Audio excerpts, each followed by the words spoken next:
Hey everyone, and welcome back. We are going to be starting with this little hand and this container. We want to make sure that these are both in a position to be interacted with. So we already have this container set to horizontal scrolling, which is great. So it's already going to be working. Now the next thing is we need to worry about this hand. So let me just click my design panel.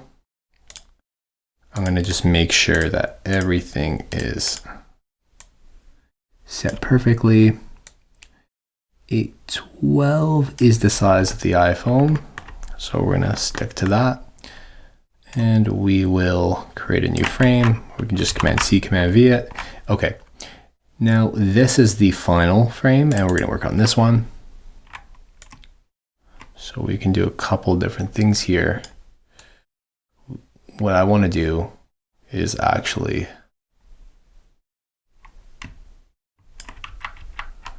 let's just move this out of the frame a bit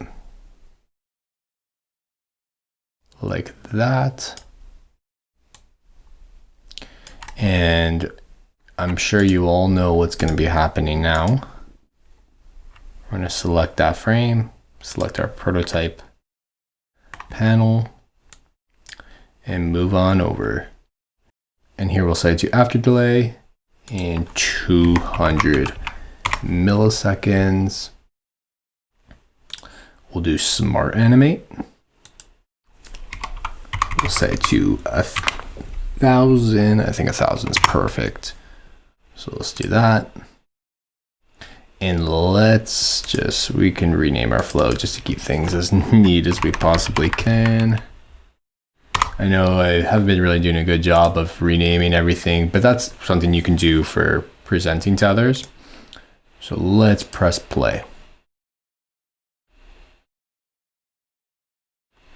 Okay, so we're just having this load in. Another thing that we didn't do was we didn't set the 11 Pro up. We can even fix the background. So this is our app. Let's bring it up to size. Oops. Perfect. And we'll just open up the sidebar for the future. So that's pretty cool. So one thing we can do as well is we can loop it back and forth.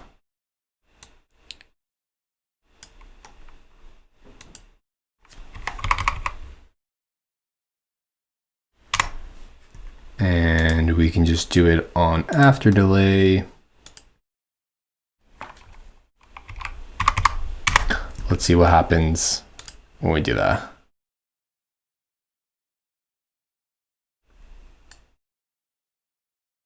So that's pretty cool. We could do something like that, or if we didn't want it to be so redundant, we could just kind of remove that and not show it twice.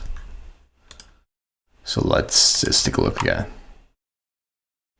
So it's just something maybe the user sees when they first log in, and then they can also see these different categories.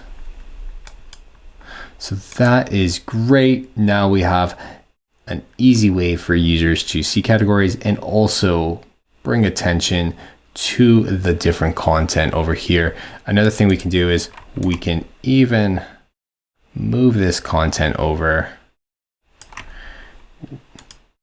Let's see what happens when we do that.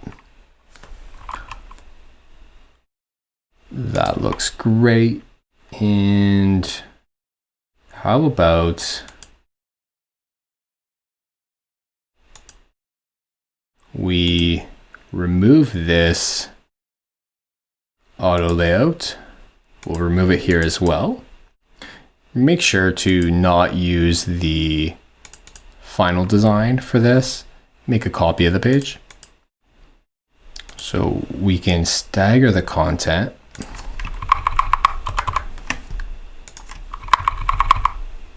Like that. And we can also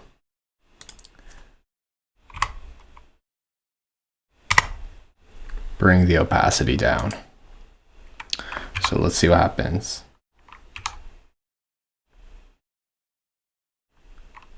So that was pretty cool, but the one thing I didn't like, so I'm gonna bring the opacity up again. One thing I didn't like was that they were all staggered, and I feel like only this should be staggered.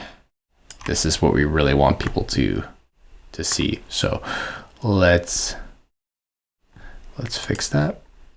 Okay, now let's try it again. Great. Okay, and now we can go to the 0% opacity, and I think we can even make this a little bit longer in duration. So we have it to 1,000. How about 1,500? Because now we have a couple different things animating at the same time. Wow, that looks pretty great. Nice and subtle, and the delivery of the content really forces users to see this code. So let's see that again. So I'm just pressing R over and over again. I love it. And that is a way that you can even incorporate some subtle motion into something as simple as a code card or something of that nature. Anything that really you need to bring attention to in a subtle way. I know I kind of went maybe a little bit overboard with the finger pointing, but you could do something similar like this just with the text. And that's how you can bring parallax into your mobile app.